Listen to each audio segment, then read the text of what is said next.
एक बार एक पंडित था। तो पंडित गांव में रहता था तो इतना कहाँ कमा सकता था। तो उसने सोचा शहर जाता हूँ, वहां अच्छी कमाई होगी। तो उसने अपनी पत्नी से कहा कुछ खाना बांध के दे दो, मैं जाता हूँ। उसने अपने टिफिन बॉक्स बांध करके दे दिया उसको और पंडित निकला शहर की ओर जाने के लिए। दिन चढ़ गया था, सोचा चलो थोड़ा खाना खा लेता हूँ और आराम कर लेता हूँ। तो एक वृक्ष के नीचे बैठा खाना खाने के लिए। उतने में ही वहां वृक्ष के ऊपर एक कौवा आकर बैठा होगा जिसके मुंह में गंदे कीड़े थे। और जैसे वो कौवा भी खाने लगा और पंडित सीधा नीचे बैठा हुआ था तो उसमें से एक दो कीड़े उसके खाने में गिर गए। अब खाने में गिर गए तो पंडित ने सोचा रे रे रे रे क्या हो गया। उसने सारा खाना फेंक दिया और अभी कहाँ, शहर इतना आगे है, कहाँ जाऊं।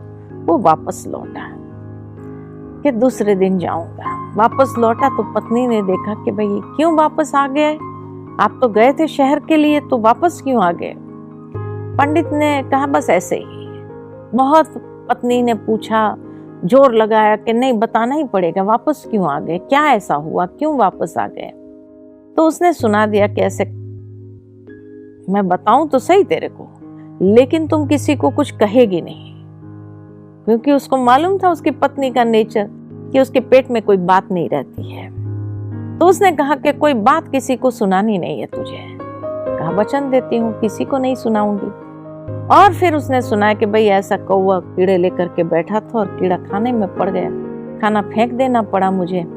और जो है फिर कभी कभी हम बहुत बड़ी मुसीबत में भी फंस जाते हैं। तो इसलिए विस्तार को संकीर्ण करने की शक्ति, टू द पॉइंट आ जाए बात, बहुत ज्यादा विस्तार में जाने के बजाय to the point, short and sweet, बस जितना आवश्यकता है उतना सुनाओ और समाप्त करो।